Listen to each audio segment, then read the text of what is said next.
दोस्तों, आज supreme court का सुप्रीम फैसला आया है जिसको लेकर दिल्ली और एलजी की लड़ाई शायद अब खत्म हो जाएगी।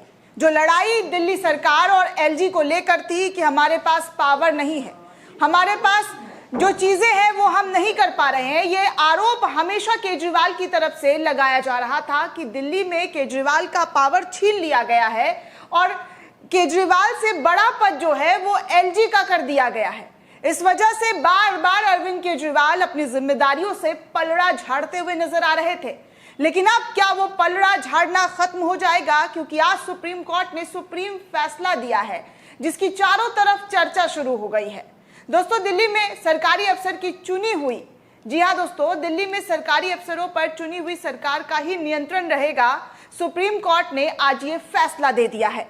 कोर्ट की संविधान पीठ ने साफ कहा है कि उपराज्यपाल पब्लिक ऑर्डर, पुलिस और जमीन को छोड़कर सभी मामलों में दिल्ली सरकार की सलाह पर ही काम करेंगे। यानी कि दिल्ली सरकार जिस चीज से बचती हुई नजर आ रही थी, भाजपा पर ठीकरा फोड़ती हुई नजर आ रही थी, वो ठीकरा आज सुप्रीम कोर्ट की तरफ से खत्म कर दिया गया है। क्योंकि अब सुप्रीम कोर्ट ने यह फैसला सीधे तौर पर दिल्ली सरकार के हक में दे दिया है कि उनके पास ट्रांसफर से लेकर तमाम चीजों को लेकर वो फैसला सुना सकेंगे। दोस्तों, सुप्रीम कोर्ट की संविधान पीठ ने कहा है कि चुनी हुई सरकार के पास अफसरों पर नियंत्रण की ताकत ना हो।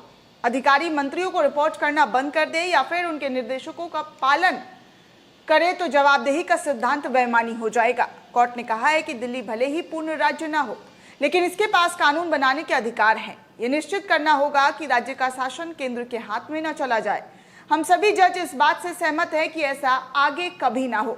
सीजीआई डीवाई चंद्रचूड़ की अगुवाई वाली बेंच ने इस पूरे मामले पर सुनवाई करते हुए अपना फैसला सुनाया। दोस्तों, आपको बता दें कि डीवाई चंद्रचूड़ की अगुवाई वाली संविधान पीठ ने 2019 के जस्टिस भूषण के फैसले से भी असहमति जताई, जिसमें कहा गया था कि दिल्ली सरकार के पास ज्वाइंट सेक्रेटरी स्तर से ऊपर के अफसरों पर कोई अधिकार नहीं है। दरअसल ट्रांसफर और पोस्टिंग के अधिकारों को लेकर दिल्ली सरकार और उपराज्यपाल के बीच काफी टकराव, काफी मनमुटाव चलता रहता था। दिल्ली सरकार का कहना है कि इस मामले में उपराज्यपाल हस्तक्षेप न करे और इसी बात को लेकर दिल्ली सरकार ने सुप्रीम कोर्ट के अंदर याचिका दाखिल की।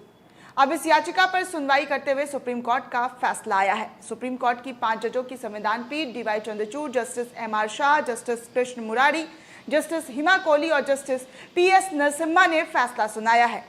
इसके पहले कोर्ट ने 18 जनवरी को फैसला सुरक्षित रख लिया। 5 जजों की संवैधानिक बेंच को यह फैसला 6 मई 2022 को रेफर कर दिया गया था। जनवरी में सुनवाई के दौरान केंद्र ने मामले को बड़ी बेंच के सामने भेजने की मांग की थी। केंद्र की ओर से सॉलिसिटर जनरल तुषार मेहता ने कहा था कि मामला देश की राजधानी का है, इसलिए इसे बड़ी बेंच को भेजा जाए। इतिहास शायद हमें याद ना रहे कि हमने देश की राजधानी को पूर्ण अराजकता के हवाले कर दिया था, इसलिए सुप्रीम कोर्ट की ओर से इस तमाम बातों पर सुनवाई करते हुए उन्होंने फैसले में देरी को मानदंड नहीं बनाना चाहिए, ऐसा अपील किया था। इस पर सीजीआई ने कहा था कि जब सुनवाई पूरी होने वाली है, ऐसी मांग कैसे कर सकते हैं? केंद्र ने इस पर पहले बहस क्यों नहीं की? इसके बाद कोर्ट ने उनकी मांग ठुकरा दी। केंद्र की मांग पर आपत्ति जताते हुए दिल्ली सरकार के वकील अभिषेक मनु सिंघवी ने कहा, यहाँ ऐसी तस्वीर पेश की जा रही है, राष्ट्रीय राजधानी को हाईजैक किया जा रहा है।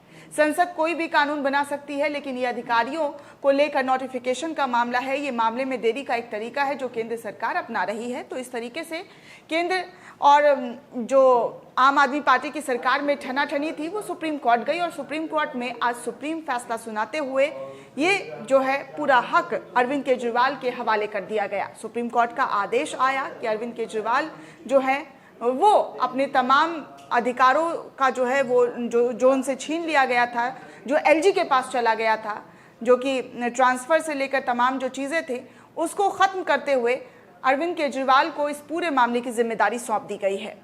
दोस्तों, पुनीत कुमार सिंह जो हैं वो इस पूरे मामले पर ट्वीट करते हुए दिखाई दे रहे हैं और लिख रहे हैं कि दिल्ली के मालिक हम हैं, दिल्ली हम चलाएंगे। वीडियो पुराना है, लेकिन आज सुप्रीम कोर्ट के फैसले के बाद ये वायरल किया जा रहा है। जिस तरीके का दावा जो है अरविंद केजरीवाल की तरफ से किया जा रहा था, वो दावा आज वाकई पूरा होता हुआ नजर आ रहा है। सूर्य प्रताप सिंह, आईएएस रिटायर्ड अफसर, वो लिख रहे हैं कि आज का दिन बीजेपी के लिए अच्छा नहीं रहा है, क्योंकि आज जो है भाजपा को दोस्तों डबल झटका लगा है। जी हाँ दोस्तों, बिल्कुल सही सुन रहे हैं। आज एक और मामले पर सुप्रीम कोर्ट में सुनवाई चल रही थी।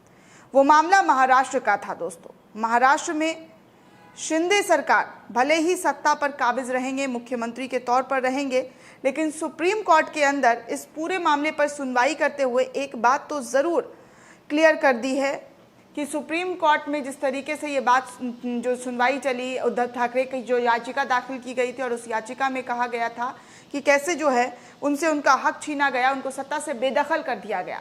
तो इस पर सुप्रीम कोर्ट ने अपना फैसला देते हुए, हालांकि शिंदे सीएम बने रहेंगे महाराष्ट्र के, लेकिन फैसला सुनाते हुए ये कहा कि अगर उद्धव ठाकरे अपने पद से इस्तीफा नहीं देते, सीएम पद से इस्तीफा नहीं देते, तो शायद उनके पास कोई विकल्प होता जिसे वो ये फैसला बरकरार रख सकते थे कि महाराष्ट्र के अंदर उनकी ही सरकार बनी रहती।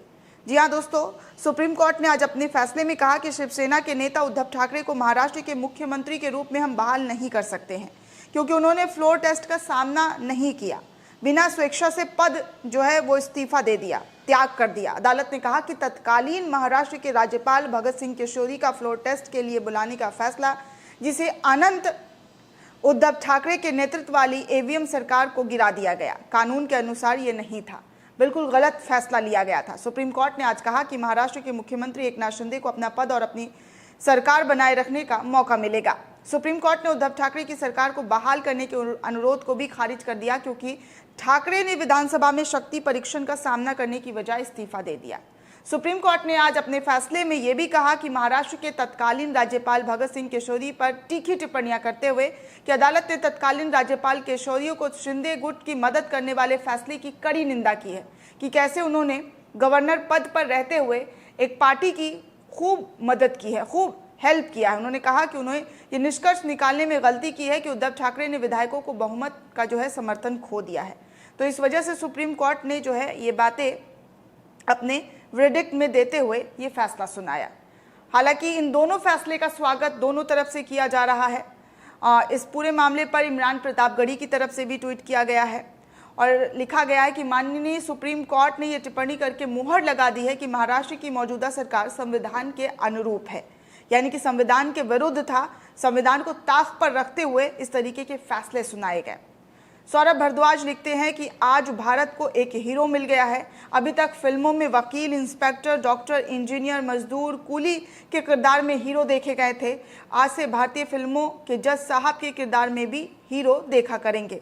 तो इस तरीके से आम आदमी पार्टी के जो नेता हैं वो इस पर अपनी प्रतिक्रिया जाहिर कर रहे हैं।